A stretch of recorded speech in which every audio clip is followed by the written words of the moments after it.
Hi friends, Bhojwani tax consultancy में आपका एक बार फिर से स्वागत है। आज के वीडियो का टॉपिक है ITR 2।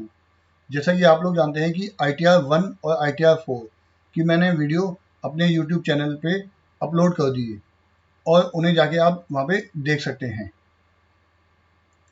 यहाँ पे हम आ जाते हैं अपने चैनल भोजवानी टैक्स कंसल्टेंसी पे। यहाँ पे आप जाएंगे तो मैंने यहाँ पे ITR 1 और ITR 4 ऑनलाइन कैसे फाइल करनी है इसके बारे में बताया हुआ है। इसके अलावा यहाँ पे ITR फाइल करने के लिए हमें कौन कौन से डॉक्यूमेंट की रिक्वायरमेंट है और ITR फाइल करते वक्त हम कौन कौन सी ऐसी मिस्टेक कर देते हैं जो हमें अवॉइड करनी चाहिए। तो इन सब की वीडियो मेरे चैनल भोजवानी टैक्स कंसल्टेंसी पर दी हुई है। आप यहाँ पे जाएं और इसका बेनिफिट लें। आज के वीडियो में हम बात करेंगे ITR 2 की। ITR 2 उन लोगों के लिए है जिनकी सैलरी इनकम है और एक से अधिक हाउस प्रॉपर्टी की इनकम है, और खास बात यह है जिनकी कैपिटल गेन से इनकम है। कैपिटल गेन से इनकम का मीनिंग है अगर उनकी कोई भी प्रॉपर्टी है जो उन्होंने सेल या परचेज की है ड्यूरिंग द ईयर, और इसके अलावा शेयर और म्यूचुअल फंड में अगर वो इन्वेस्ट करते हैं, उसके ट्रांजेक्शन करते हैं, तो उसके लिए ITR 2 कंपलसरी है। तो आज के वीडियो में हम सीखेंगे ITR 2 कैसे फाइल करनी है, स्टेप बाय स्टेप पूरा प्रोसेस सीखेंगे। वीडियो थोड़ी सी लंबी होगी, लेकिन अगर आप उसको ध्यान से देखेंगे और समझेंगे तो आपको ITR 2 फाइल आसानी से कर सकते हैं। उसमें कहीं भी कोई आपकी मिस्टेक नहीं होगी और आप ITR सक्सेसफुली फाइल कर लेंगे और आपके पास कोई भी इनकम टैक्स का नोटिस नहीं आएगा। अब यहाँ पे हम इनकम टैक्स की वेबसाइट पे आ गए हैं। यहाँ पे आप देखेंगे सेलेक्ट ITR फॉर्म। ITR 1 और ITR 2, ITR 4 दी है।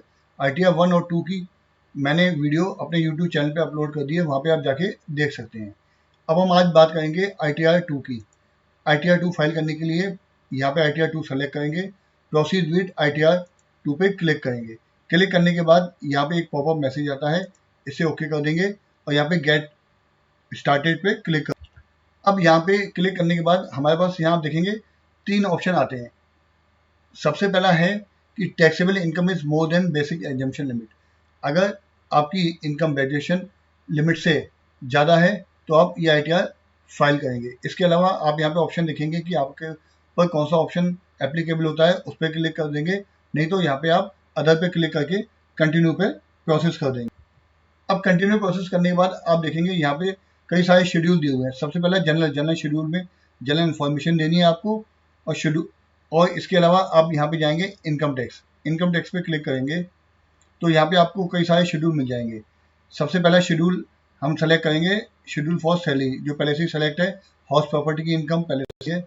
आपकी कैपिटल गेन की इनकम है, आप कैपिटल गेन पे शेड्यूल पे क्लिक कर देंगे। अगर आपकी कोई लॉन्ग टर्म कैपिटल गेन है तो उसके लिए 12-12-1 है। यहाँ पे आप देखेंगे लिखा हुआ है from sale of equity share in a company और यूनिट ओरिएंटेड फंड और unit of the business trusted in which the STTA is paid under section 112A। अगर आप म्यूचुअल फंड या शेयर्स में करते हैं तो इसके लिए आप यहाँ पे क्लिक कर देंगे। उसके बाद आप नेक्स्ट देखेंगे जो भी जितनी भी सेक्शंस दी हुई हैं उनके नीचे लिखा हुआ है कि ये किसके लिए है। अब आप देखेंगे यहाँ पे सेक्शन 115AD के लिए फॉर नॉन रेजिडेंट्स के लिए है। अगर आप नॉन रेजिडेंट नहीं है तो आपको यहाँ पे क्लिक नहीं करना है। उसके बाद नीचे देखेंगे आप शेड्यूल VDA। अगर आप income from transfer of the virtual digital assets में ट्रांजेक्शन करते हैं तो उसके लिए भी आप यहाँ पे क्लिक करेंगे। मैं इसे यहाँ पे क्लिक कर लेता हूँ जिससे कि जो लोग VDA में ट्रांजेक्शन करते हैं उनको समझने में आसानी हो। इसके अलावा इनकम फ्रॉम अदर सोर्सेज है। अब नीचे आप जाएंगे, शेड्यूल है SPI का, income from the spiritual person, spouse, minor child की अगर कोई इनकम है तो उसके लिए आप, और इसके बाद जाएंगे आप income from the chargeable at a special tax पे ऑटो क्लिक है। इसके बाद नीचे जाएंगे शेड्यूल E1 है, detail of the exemption income. अगर आपकी कोई एग्जम्प्ट इनकम है तो उसके लिए आप शेड्यूल सेलेक्ट कर लेंगे। उसके बाद है pass through of the income detail which the business trusted और इन्वेस्टमेंट। इसके अलावा जो भी आपके ऊपर एप्लीकेबल होगी आप वो सेलेक्ट कर लेंगे, और इन शेड्यूल को सेलेक्ट करने के बाद आप यहाँ पे नीचे आ जाएंगे और कंटिन्यू पे क्लिक कर देंगे। अब यहाँ क्लिक करने के बाद आप देखेंगे शेड्यूल क्वेश्चंस का एक ऑप्शन आ रहा है जहाँ पे जनरल इन्फॉर्मेशन में आपसे पूछा है are you opting for the new tax regime under section 115AC, कि आप न्यू टैक्स रिजीम सेलेक्ट कर रहे हैं। अगर आप न्यू टैक्स रिजीम सेलेक्ट कर रहे हैं तो उसे यस कर देंगे, वरना से नो कर देंगे। तो यहाँ पे मैं जो कैलकुलेशन करूँगा न्यू टैक्स रिजीम के अकॉर्डिंग करूँगा, और इस पे यहाँ पे यस पे क्लिक करके इसे कंटिन्यू पे हम क्लिक कर देंगे। उसके बाद आप देखेंगे शेड्यूल क्वेश्चन और कई सारे क्वेश्चन दिए हुए हैं, तो इन्हें हम क्या कहते हैं, यहाँ पे स्किप क्वेश्चन पे क्लिक कर देंगे, हम इन्हें स्किप कर देते हैं। उसके बाद आप देखेंगे एक यहाँ पे पॉपअप मैसेज आ गया है, इसे हम ओके कर देंगे। अब आप देखेंगे यहाँ पे हमारे जितने भी ऑप्शन हमने वहाँ सेलेक्ट किए थे, यहाँ पे सब ऑप्शन आ चुके हैं। पहले पार्ट है जनरल इन्फॉर्मेशन का, उसके बाद शेड्यूल फॉर सैलरी है, हाउस प्रॉपर्टी है, कैपिटल गेन है, सेक्शन 112A है, वीडीए का है, अदर सोर्सेस इनकम है, और जो शेड्यूल मैंडेटरी हैं वो शेड्यूल यहाँ पे दिए हुए हैं। अब हम बाय स्टेप चलेंगे और पूरी प्रोसेस सीखेंगे। ये वीडियो थोड़ी सी लंबी होगी, इसलिए आप इसे ध्यान से देखें, जिससे कि आप ITR आराम से फाइल कर सकें, कहीं भी कोई आपकी मिस्टेक ना हो। अब हम आ जाते हैं यहाँ पे एक ऑप्शन दिया हुआ है फाइलिंग स्टेटस। अब फाइलिंग स्टेटस में यहाँ पे बाय डिफॉल्ट दिया हुआ है जो हम ITR फाइल कर रहे हैं वो कौन सी सेक्शन में कर रहे हैं, सेक्शन 139(1) रिटर्न फाइल ऑन और बिफोर ड्यू डेट। जो हम अपनी रिटर्न फाइल कर रहे हैं वो ड्यू डेट से पहले कर रहे हैं। यहाँ पे आप देखेंगे बिलेटेड रिटर्न का ऑप्शन दिया हुआ है और रिवाइज रिटर्न का ऑप्शन दिया हुआ है। बिलेटेड रिटर्न क्या है, जब आप आफ्टर ड्यू डेट के बाद फाइल करेंगे तो ये आपको सेक्शन 139(4) सेलेक्ट करना होगा।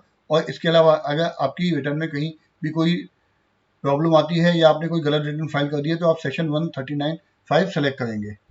अब आप देखेंगे नीचे यहाँ पे दिया हुआ है रेजिडेंशियल स्टेटस का। अब आप यहाँ पे क्लिक करेंगे, यहाँ पे आप रेजिडेंस पे क्लिक कर देंगे। उसके अलावा यहाँ पे जाएंगे, लिखा है are you in India for 182 days और मोर। अगर रेजिडेंस है तो 182 दिन से अधिक इंडिया में रहेंगे तो आप इसे यहाँ पे हम क्लिक कर देंगे, बाकी इन ऑप्शंस को छोड़ देंगे। इसके बाद यहाँ पे हम आ जाते हैं नीचे ऑप्शंस। जो जो ऑप्शन दिए हुए हैं उन्हें आप एक बार देख लेंगे, उसके अकॉर्डिंग आप इसमें यस या नो सेलेक्ट कर देंगे।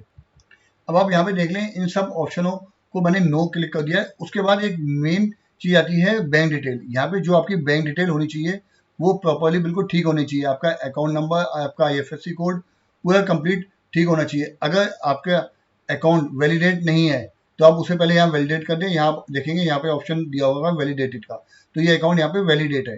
तो अगर आपका अकाउंट वैलिडेट नहीं है तो आप वैलिडेट करें। आप अकाउंट को कैसे वैलिडेट करेंगे, इसके लिए मैंने अपने चैनल भोजवानी टैक्स कंसल्टेंसी पर एक वीडियो अपलोड किया है कि ITR 1 वैलिडेशन एरर, कि आपकी जो वैलिडेशन एरर आती है उसको हम कैसे ठीक करेंगे और अपने अकाउंट को कैसे वैलिडेट करेंगे। तो यहाँ पे आप जाके इस वीडियो को देख सकते हैं और सीख सकते हैं कि अगर आपका अकाउंट वैलिडेट नहीं है तो उसको कैसे वैलिडेट करें।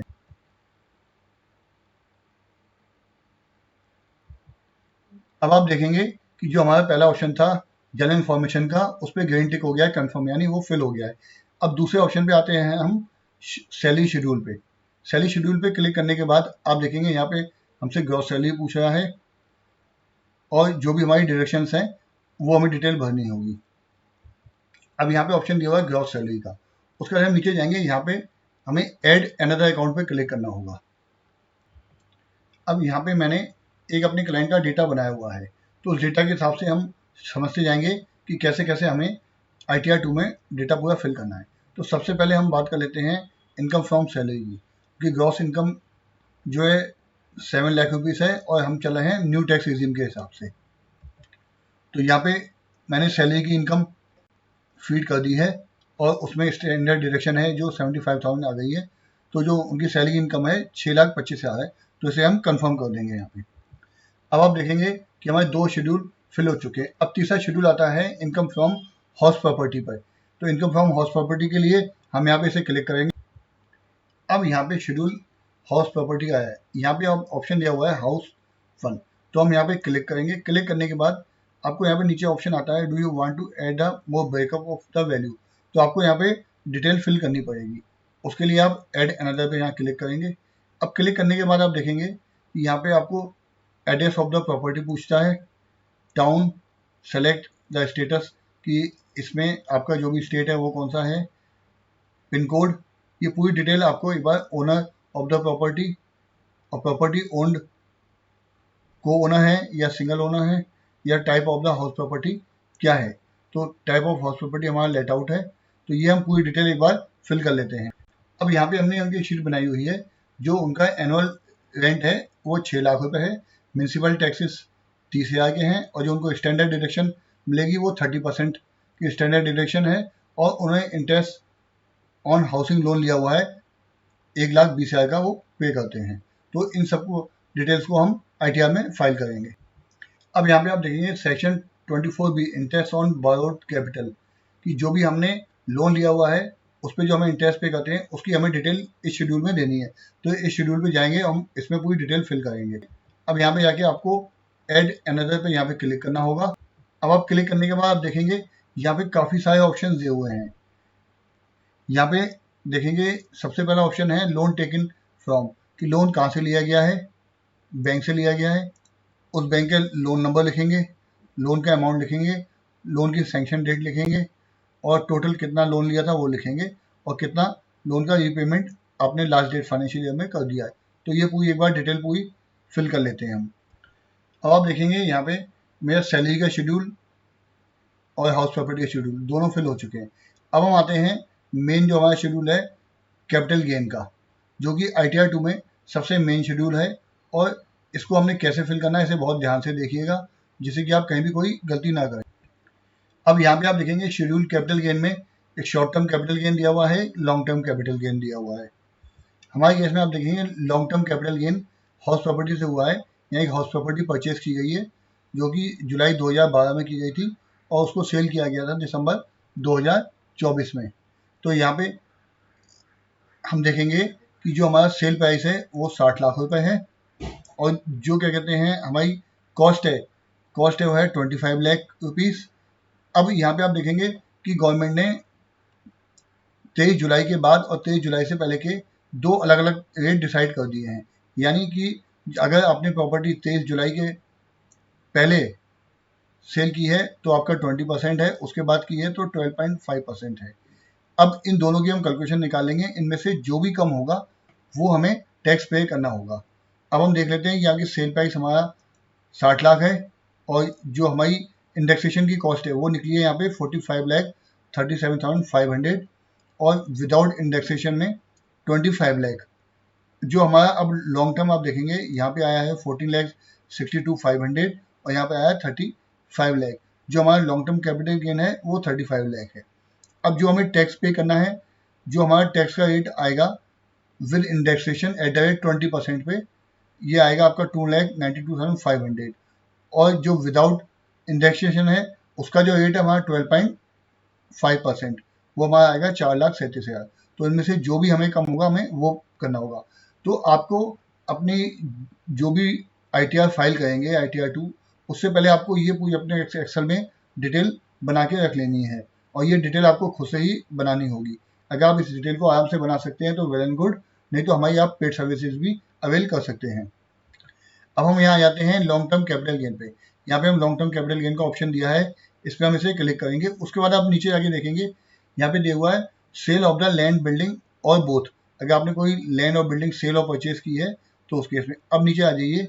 नीचे यहाँ पे जो ऑप्शन दिए हुए हैं, अब हम यहाँ पे इस ऑप्शन पे जाके यहाँ क्लिक कर देंगे। क्लिक करने के बाद यहाँ आता है ऐड पे क्लिक करेंगे।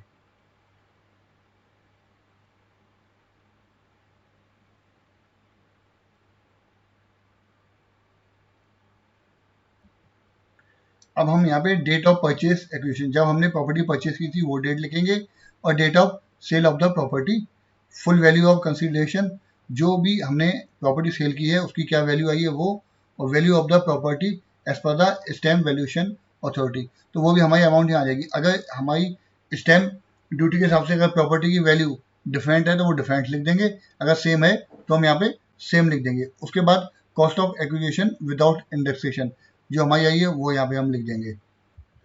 अब आप देखेंगे यहाँ पे हमने पूरी डिटेल फिल कर ली है। Date of the purchase of the property की है 15 जुलाई 2012 को परचेज की गई थी और date of sale of the property को हमने सेल किया है दिसंबर 2024। अब आप देखेंगे यहाँ पे हमने फुल वैल्यू ऑफ कंसिडरेशन डाल दी।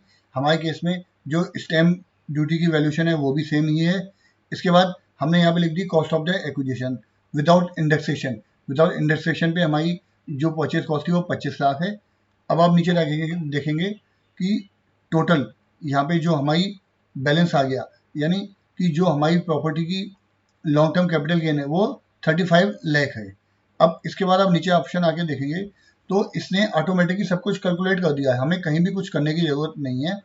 आप देखेंगे प्रॉपर्टी की वैल्यू के हिसाब से इंडेक्सेशन और विदाउट इंडेक्सेशन से हमारा आ गया है 4,37,500 और ये जो आया है हमारा tax for the purpose of the second provision of the section 1 at the rate 20% के हिसाब से आ गया 2,92,500। अब हम यहाँ पे देख लेते हैं, जो हमने शीट बनाई थी उसके हिसाब से हमारा 20% पे 2,92,000 आ गया और ये आ गया 4,37,500। तो जो भी कम है हमें वो पे करना होगा। बाकी जो ये डिफरेंस बचता है 1,45,000 रुपये, जो 1,45,000 हमारा डिफरेंस बचता है, इसे हम इग्नोर कर देंगे।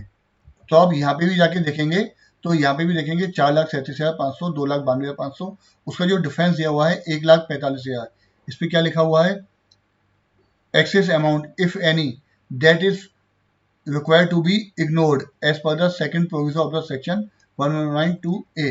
तो ये जो भी हमारा डिफरेंस आएगा, यानी कि हमें दोनों के हिसाब से ही अपना कैलकुलेट करना है, विदाउट इंडेक्सेशन और विद इंडेक्सेशन।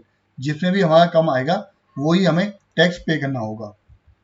अब ये पूरी डिटेल फिल करने के बाद हम एक बार चेक कर लेंगे कि ये डिटेल हमारी कंप्लीट है। उसके बाद हम यहाँ पे सेव बटन पे जाके इस डेटा को सेव कर दें। अब आप देखेंगे जैसे ही मैं डेटा सेव करने जा रहा हूँ, यहाँ पे एक मैसेज पॉपअप हो गया है, please furnish the detail of the buyer in case of the transfer of the immovable property. यानी कि जो भी बायर है आपको उसकी डिटेल भी यहाँ पे फिल करनी है। अब आप देखेंगे ये डिटेल हमने कंप्लीट फिल कर ली है। अब आपने एक चीज नोट की होगी कि यहाँ पे अब गवर्नमेंट काफी सारी चीजें पूछ रही है। अब हमने पूरा, पहले क्या होता था कि हमने सेल परचेज की डिटेल डाल दी, उसके हिसाब से हमारा 20% कैपिटल गेन आ जाता था और वो कंप्लीट हो जाता था। लेकिन अब पूरी डिटेल के बाद बायर की डिटेल डालनी है, बायर का पैन नंबर लिखना है, उसका नाम लिखना है, अपनी प्रॉपर्टी की वैल्यू कितनी थी और उसका कितना शेयर है, ये सब आपको डिटेल यहाँ पे फिल करनी है। तो जो ITR 2 है फाइल करना आसान नहीं रह गया है। तो मैं आप लोगों से यही सजेस्ट करूंगा कि अगर आप ITR 2 खुद से फाइल नहीं कर सकते हैं तो प्रोफेशनल्स की मदद लें, और अदरवाइज आप मेरे यहाँ जो नंबर दिया हुआ है उस पर भी कॉल करके पेड सर्विस का बेनिफिट ले सकते हैं, जिससे कि आपकी ITR उनको ठीक तरह से जाए और आपके पास कोई भी इनकम टैक्स से नोटिस नहीं आए। अब हम आ जाते हैं next schedule 112A, sale of the equity shares in a company और unit of the equity oriented fund.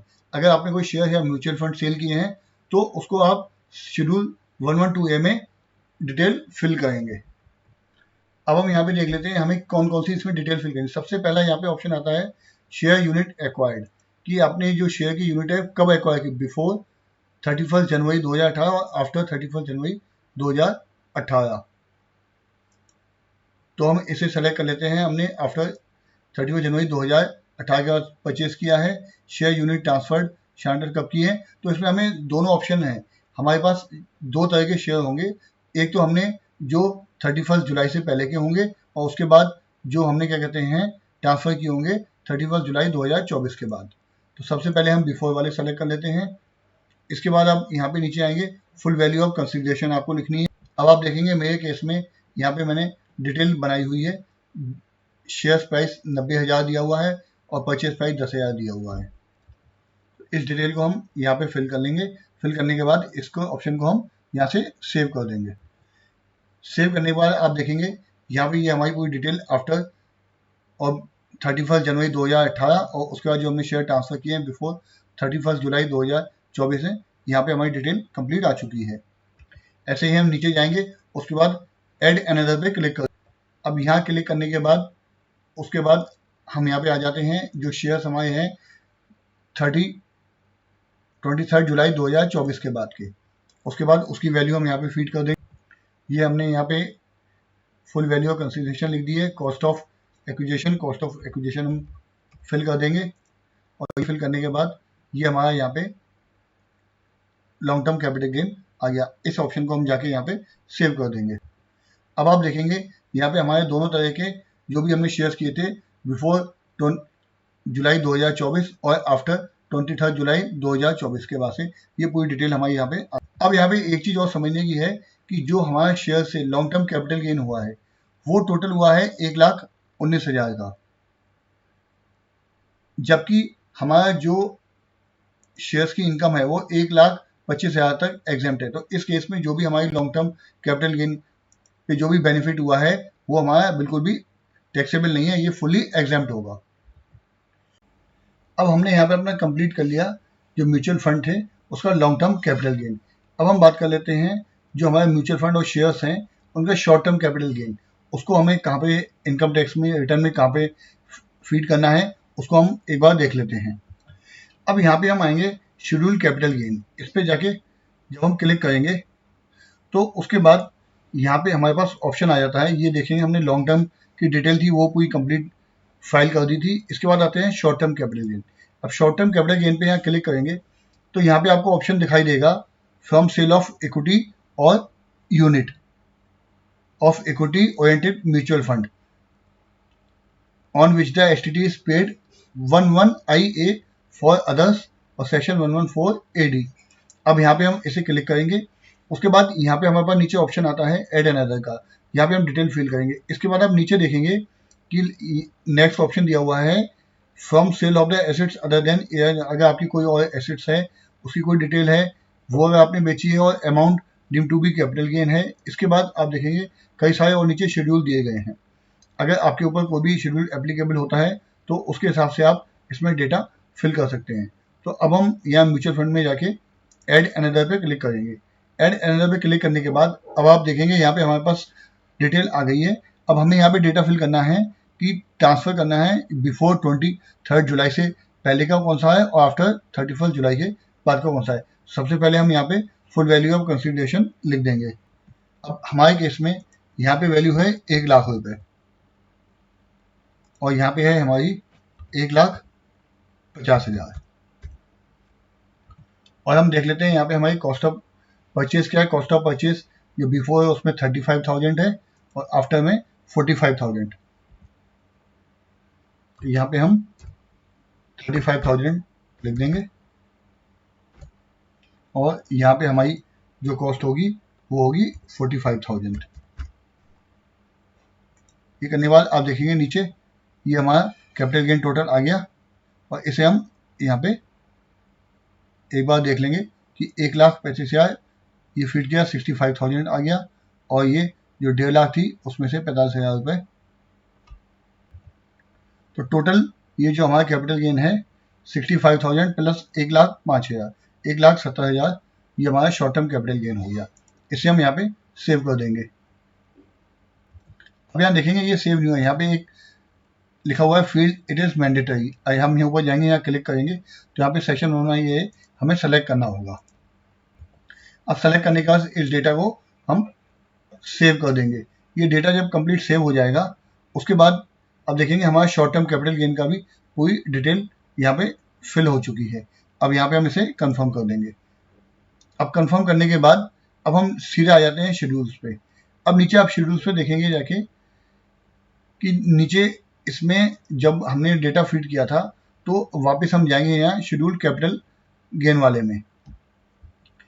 यहाँ पे नीचे एक ऑप्शन दिया हुआ है इंफॉर्मेशन अबाउट द एक्चुअल और receive of the capital gain. ये इन्फॉर्मेशन हमें फिल करना बहुत ही जरूरी है। इस पर जब हम क्लिक करेंगे तो यहाँ पे पूरी एक विंडो ओपन हो जाएगी। अब आप देखेंगे जो भी आपका कैपिटल गेन हुआ है चाहे शॉर्ट टर्म चाहे लॉन्ग टर्म, उसकी यहाँ पे बायोफिकेशन हमें लिखनी है। यहाँ आप देखेंगे डेट हुए up to 15 June up to 15 सितंबर, 16 जून से 15 सितंबर तक और 15 सितंबर से दिसंबर तक, ऐसे ही 16 दिसंबर से मार्च तक की। तो ये जिस भी क्वार्टर में हमारा जो भी कैपिटल गेन हुआ होगा वो वहाँ देख के हम यहाँ फिल कर देंगे। यहाँ पे आप देखेंगे शॉर्ट टर्म कैपिटल गेन है 15%, 20% वाला, और जो शॉर्ट टर्म कैपिटल गेन है 30%, और इसके अलावा जो लॉन्ग टर्म है वो भी हम इसमें यहाँ पे डिटेल पूरी कंप्लीट फीड करनी होगी। अब हम यहाँ देख लेते हैं कि जो हमने शेयर्स की डिटेल थी ये 23 जुलाई 2025 से पहले बेचे थे हमने।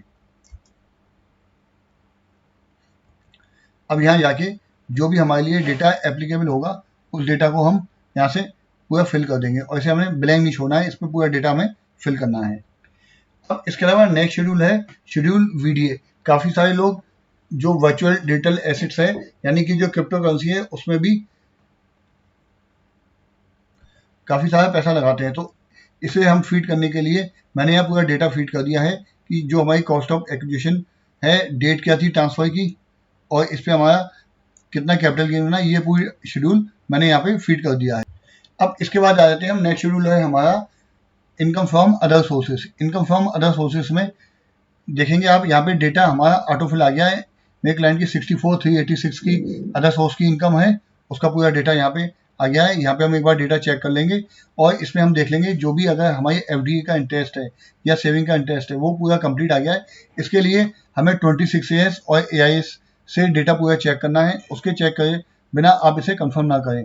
एक बार वहाँ पे जाके देखें कि जो आपका 26 ईयर्स में जो भी आपका एफडी का इंटरेस्ट आया है वो इसमें पूरा आ चुका है। और इसके अलावा आप अपने बैंक स्टेटमेंट या पासबुक को भी चेक कर लें, उसमें जो भी आपका इंटरेस्ट मिला है वो पूरा कंप्लीट यहाँ पे आ गया हो। इसके बाद हम यहाँ पे इसे कंफर्म कर देंगे।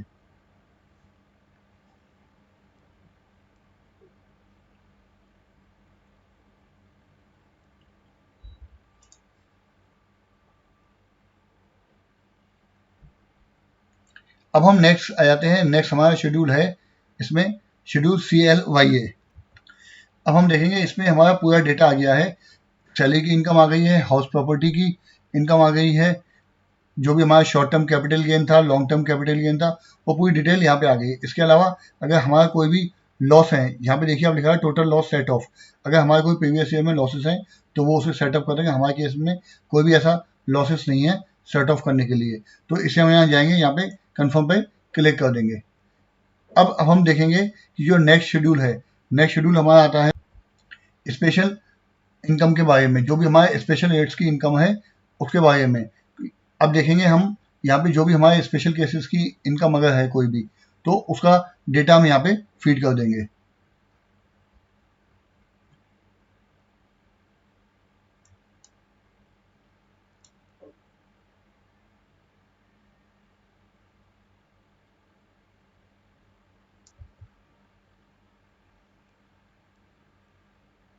कंफर्म करने के बाद इसके बाद हम आ जाते हैं नेक्स्ट शेड्यूल पर। अब नेक्स्ट शेड्यूल में आता है हमारा competition of the total income. के बाद हमारी जो भी जितने भी डिटेल टैक्स की होगी और जो भी हमारी इनकम्स होंगी वो सब आ जाएगी। उसके हिसाब से हमारा यहाँ पे टैक्स कैलकुलेट हो जाएगा। अगर हमें कोई टैक्स पे करना होगा तो यहाँ पे वो टैक्स पे के कॉलम में दिखाई देगा। अगर कोई रिफंड होगा तो वो हमें यहाँ पे शो हो जाएगा। तो आप यहाँ पे देखेंगे पार्ट बी टोटल इनकम में हमारी जो सैलरी की इनकम थी वो आ गई। इनकम फ्रॉम हाउस प्रॉपर्टी है वो पूरी कंप्लीट आ गई है। कैपिटल गेन की इनकम आ गई। इनकम फ्रॉम अदर सोर्स आ गई। तो आप भी अपने देख लेंगे कि आपकी जो भी इनकम के हेड है वो पूरे कंप्लीट आ गए हैं और पूरी जो भी आपने इनकम अर्न की है वो पूरी अपनी कंप्लीट इसमें आ गई है। तो इसके लिए आप एक बार 26 ईयर्स और एआईएस भी चेक कर लें। 26 ईयर्स में जो भी आपका टीडीएस कटा है वो पूरा अपना टीडीएस देख लें कि आपका टीडीएस पूरा जितना भी आपका टीडीएस कटा था वो कंप्लीट आ गया है। और 26 ईयर्स में जो भी डिटेल्स है वो आपने यहाँ पे जो डिटेल फिल की है उसके अकॉर्डिंग पूरा डाटा मैच कर रहा है। अगर कहीं भी कोई डिफरेंस है तो एक बार डेटा को पूरा सही से चेक कर लें, जिससे कि आपकी रिटर्न पूरी ढंग से फाइल हो सके और डिफेक्टिव रिटर्न फाइल ना हो। और नेक्स्ट शेड्यूल आता है टैक्स पेड का। अगर आपका कोई भी टीडीएस डिडक्ट हुआ है सेल से, अगर आपका यहाँ शो नहीं हो रहा है तो आप अपने एम्प्लॉयर से फॉर्म 16 लें। उसके हिसाब से जो भी आपका टीडीएस डिडक्ट हुआ है उस टीडीएस को यहाँ पे फीड कर दें। इसके बाद अगर आपकी कोई भी और टीडीएस डिडक्ट हुआ है या कोई भी आपकी अदर सोर्स की इनकम का या एफडी का कोई भी टीडीएस डिडक्ट हुआ है तो वो यहाँ पे आप एक बार चेक कर लें, शो जाए। इसके अलावा अगर आपने कोई भी एडवांस टैक्स या सेल्फ असेसमेंट टैक्स पे कर रहे हैं या आपने कोई एडवांस टैक्स पे कर रखा है तो यहाँ पे आप जाके एक बार क्लिक कर लें और एडवांस टैक्स की डिटेल चेक कर लें। अगर एडवांस टैक्स की डिटेल नहीं है तो अनदर ऐड पे जाके क्लिक करें और यहाँ पे आप अपना डिटेल फिल कर लें। अब आप देखेंगे एडवांस टैक्स की डिटेल में जो भी आपने एडवांस टैक्स फिल किया होगा आपका उसका चालान होगा। चालान में आपका इसका बीएसआर कोड दिया होगा। जो भी आपने डेट डिपॉजिट की होगी वो डेट होगी इसमें। चालान का सीरियल नंबर होगा और चालान का अमाउंट होगा। तो वो आपको यहाँ पे डेटा पूरा फीड कर लेना है। ये पूरे जो शेड्यूल थे ITR 2 में मैंने आपको यहाँ दिखाए। जब भी आप ITR 2 फाइल करें तो उससे पहले यहाँ पे जाके शेड्यूल्स देख लें कि आपके लिए कौन कौन से शेड्यूल रेलिवेंट है। सैलरी है, हाउस प्रॉपर्टी है, कैपिटल गेन है और जो भी नीचे अदर सोर्स इनकम है। इसके अलावा जो भी अगर आपका शेड्यूल है जो आपके ऊपर एप्लीकेबल होता है उस शेड्यूल को सेलेक्ट करें यहाँ से। अगर कोई डिडक्शन है, आप अगर ओल्ड टैक्स रिजीम सेलेक्ट कर रहे हैं तो अगर आपकी कोई डिडक्शन है, चाहे 80G की 80DA की है, 80D की है, कोई भी डिडक्शन है जो भी आपको क्लेम करनी है तो उस शेड्यूल को यहाँ पे सेलेक्ट कर लें और उसके अकॉर्डिंग ही अपनी रिटर्न फाइल करें। अगर आपको ITR फाइल करने में कहीं भी कोई दिक्कत आती है तो आप मेरे चैनल भोजवानी टैक्स कंसल्टेंसी में जाएं। यहाँ पे मैंने ITR 1 ITR 4 को कैसे फाइल करना है पूरा ही आसान भाषा में समझाया हुआ है उस वीडियो को जाके देखें, उसका बेनिफिट लें। और ITR फाइल करने से पहले आपको क्या क्या चीज़ें चेक करनी है उसकी वीडियो भी मैंने यहाँ पे लिखी हुई है। इसके अलावा ITR फाइल करते हुए क्या क्या मिस्टेक्स होती हैं और मिस्टेक्स को कैसे दूर किया जाए, जिससे कि आप अपनी ITR को बिल्कुल टाइमली और करेक्ट फाइल कर सकें, आपके पास इनकम टैक्स का नोटिस ना आए। तो इन सभी वीडियो को आप जाके देखें मेरे चैनल भोजवान टैक्स कंसल्टेंसी पे। अगर आपने मेरे चैनल पे विजिट नहीं किया तो एक बार जाके विजिट करें और इसका बेनिफिट लें, और चैनल को लाइक शेयर सब्सक्राइब करना ना भूलें। ऐसे ही इंफॉर्मेटिव वीडियो के लिए मिलते हैं नेक्स्ट वीडियो तक, आप उसका इंतजार कीजिए, काफ़ी इंफॉर्मेटिव वीडियो आपको मिलेगी। तब तक के लिए खुश रहें, मस्त रहें, स्वस्थ रहें। Thanks for watching.